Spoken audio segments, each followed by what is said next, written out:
Well, we're back at a historic venue. We're back in Durban, Kingsmead, where Sri Lanka created an upset. Kusal Perera went on to make that 153 and turn the tables. Gave Sri Lanka belief, which took them on to win the Test series. But one-day games, it's a different ball game. History is not as the same as in Test matches when it comes to internationals here. And also Sri Lanka's form much poorer than the Test matches in the last couple of years. Well, this one we thought we'll see a lot more, but the first two ODIs were pretty flat, with Sri Lanka making the usual mistakes that we are used to. So not really learning from anything, nor really taking any confidence gain from the Test series into the ODIs. Just three ODIs remaining before the all-important World Cup coming up, and they really need to turn it around. Looking at the personnel, I don't know whether Sri Lanka should be tinkering with them, because it all comes down to execution. Very poor, tactically not quite sound, and not really thinking or projecting forward. You need to be smart. You need to look at who you need to attack, when to absorb pressure, when you're going to score your extra runs. I'm totally talking about the batting, because that's where Sri Lanka are letting themselves down quite a bit. It's not about focusing on the weather or what it has to offer tomorrow. It's about looking at your own game plan, what you can do to come out and put South Africa under pressure, and not even looking at South Africa too much. About the basics and execute for longer periods. It starts for me with the batting. That has been quite poor, and they have got themselves into situations from where they can dominate but not really gone on to. Right at the top though, wickets in hand. Wickets are different to the past, where the Jayasuryas and the Kalu Vitarnas went hard at it. There are two new balls from either end, which makes it a little tougher.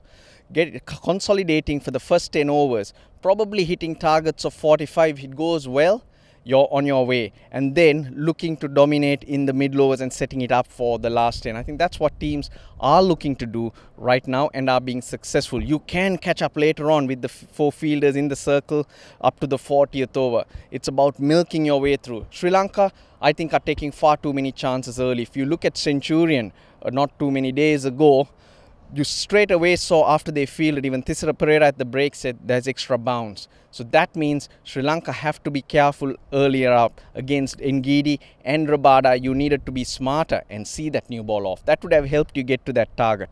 But Sri Lanka opted to swing at everything. That's not the way forward. Get your wickets in hand and get a solid base. In the middle order, well, you got to bat deep. You got to be able to keep going. You get a start, you got to convert. There's got to be more trust, especially between Oshada Fernando and Kusal Mendis, who seem to be in great form, but they seem to find ways of running themselves out. So it's little mistakes that need to be polished up. It comes down to understanding your strengths. It comes down to how you're going to put pressure on the opposition, which bowler you're going to pick, which bowler you're going to absorb, and that can change from day to day in terms of the conditions on offer. Going into tomorrow, all important game, Sri Lanka need to win to keep the series alive. I think they can do it. Coming to the bowling, I would look to stick with this same unit, which for Fernando has been expensive, but I think experience is where he's short. He's bowling a length that's very effective with the red ball, but in the white ball he's got to change that length. He's searching for swing which isn't there, so you got to come back maybe a foot or 2 feet shorter and look to contain and maybe get the batsman to make mistakes. When he's going fuller or slightly wider, he's been put away for boundaries, and therefore the batsmen do not have to take many chances. Kasun Rajitha as well, I'll persevere and try and get them going in the right direction. With the batting too, stick with the same lot and get them to execute, back them. Tell them to go out and do their job. No point cutting and changing. But I think Sri Lanka can do it. There's no doubt about the skill.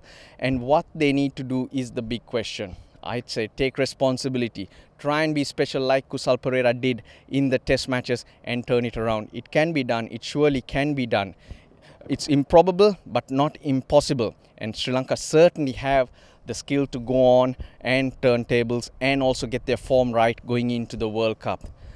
I hate to say this, but I really am thinking if the mantra is to push them into a corner, sledge them, that seems to be getting the best out of them, the Sri Lankan team. But when they're in a good zone, they just don't seem to be responding as well as they should be. And the captain, I think, has rightly said it, that no one's taking responsibility, no one's valuing their wicket or their place in this team. Well, that's all that needs to be done. Take responsibility, finish the job, and you'll see we'll have a different result for Sri Lanka going forward.